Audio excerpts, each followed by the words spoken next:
Сәлем баршаңызға. Сіздермен тағы да Гүлнұр. Каналыма қош келдіңіздер. Бүгін сіздермен біз осындай сандали тоқуды үйренетін боламыз, кішкентай балаларға арналған. Және де менің осы видеоларымды жоғалтып алмас үшін каналыма тіркелуді ұмытпаңыздар. Бізде сандалидің размері 14-15 сантиметрлі, 14-15 размерге арналған. Өте оңай әрі тез тоқылады. Сандалиді тоқу үшін бізге міндетті түрде керек болады дайын табан.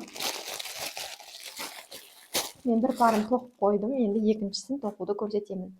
Міне осындай дайын табан. Бұның мынандай ішінде ұлтарағы болады. Бұны алып тоқитын кезде ала тұрамыз уақытша. Табан, онымен және де мінекей осындай крючок керек болады. Мен екінші номерлі крючокпен тоқыдым, себебі менде жібім сәл қалыңдау. Одан кейін міндетті түрде қайшы керек, сосын ине керек, үлкен көзді, және де қарапайым өзіміздің жіңішке инеміз керек болады. Жіңішке ине бізге мынау үшін керек болады. Мынау бізде осындай, міне мына жеріне тігу үшін осындай сатады, не болмаса кнопкалар сатады, соны алсаңыздар болады.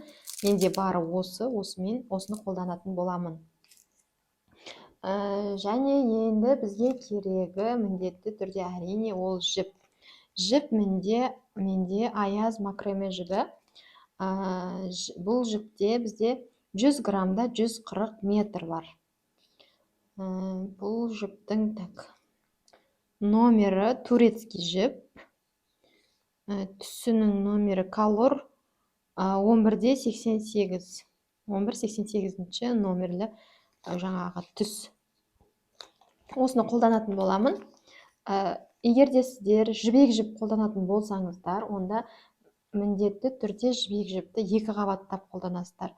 Мынау аяз макреме жібі менде жуан болғандықтан, енді қатты бір жуан емес, бірақ мынау үшін ол жуан. Сондықтан да мен бұны 1 қабатпен ғана тоқитын боламын. Және де бұл жібек жіпте де, және осы макраме жібінде де мынау бас жағын қарасаңыздар, бұл кесіп алған жерлеріңізден мынандай болып тұрады. Мынаны байқамай тартып қалсаңыз бітті, бұнаны сөгіліп кетеді. Ары қарай тоқтата алмай қаласыздар.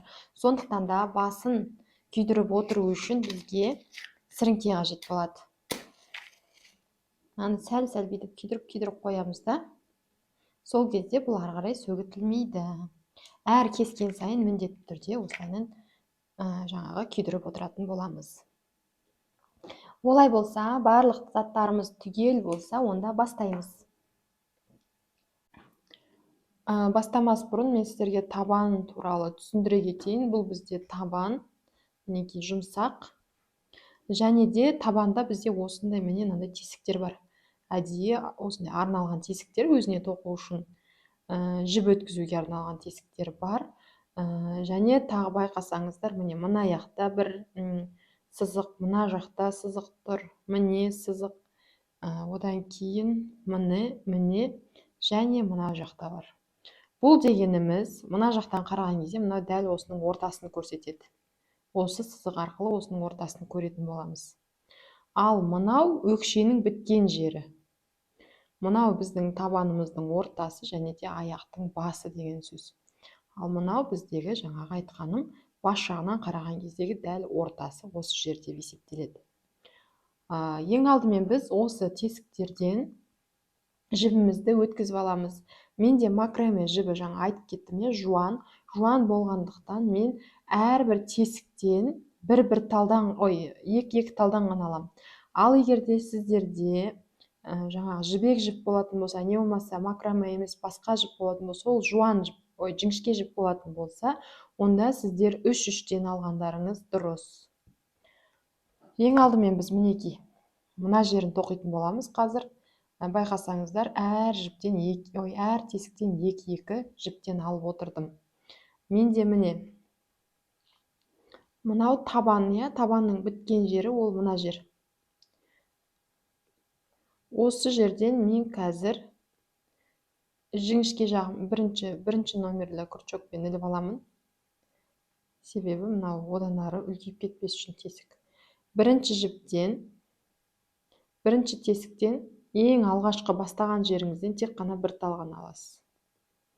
Міне бір талғаны. Бір ғана жіпті іліп аласыз. Келесі тесіктен 2 жіп іліп аламыз. Мынау біздің жібіміздің басын міндетті түрде осылай қосып тоқып жіберіңіздер, себебі макраме жібімен тоқығаннан кейін кішкене жасыру үшін қиындық болады да, қиындыққа соқтырады. Міне мына жерден бір рет алдым, мынау екінші рет іліп алдым. Кеттік па? Ары қарай келесіден мен тағы да 2 іліп алам. Тағы да 2 іліп алам.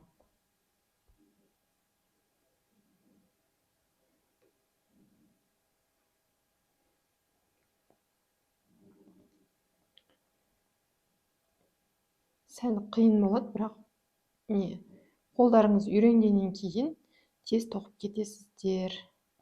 1, 2.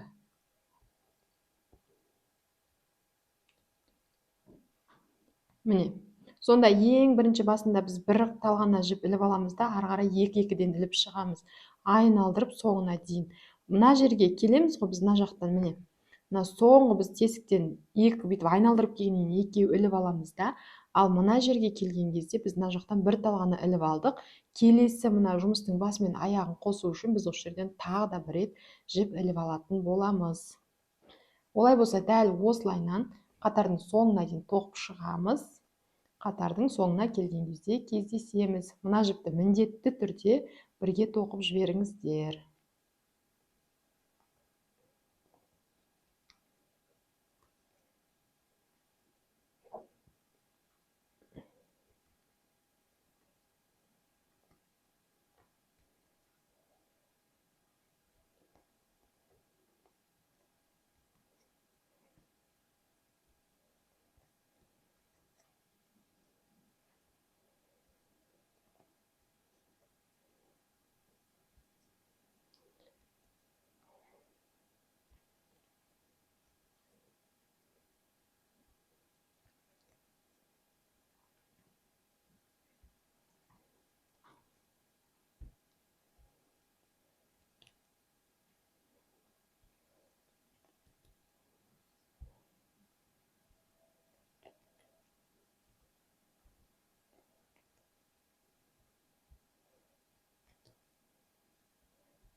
Мінекей, мен соңғы тесігіне келдім. Осы жерден 2 петля іліп аламын. 1, 2. Ары қарай келесі менде мына жұмысымның басы, иә. Мен бір ғана петля ілгенмін, енді бұл жерден екінші петляны тағы да іліп аламын. 1. Енді міне жұмыстың басы мен аяғын қосамыз. Мынау менде іліп алған көтерген петлям, ал мына жерде тағы бір петля тұр. Осымен мынаны бірге тоқимыз. Біріктіреміз. Соединительный петля жасаймыз да, бір воздушный петляға көтереміз. Көтердік. Енді біз қатар петля без накида тоқып шығамыз. Ешқандай да өзгеріссіз. Міне, осы жерден бастаймыз. Мен крючогымды ауыстырдым. Міне, мына жерден бастап ары қарай кеттік. Әрбір петляға бір-бір петлядан тоқып шығамыз.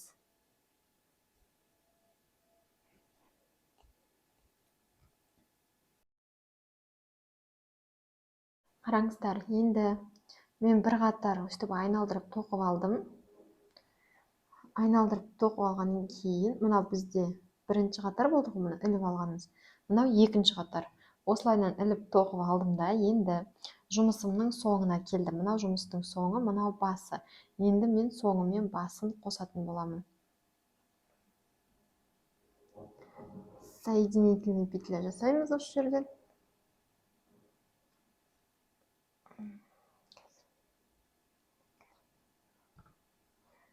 Іліп алып, бас мен аяғын қостым.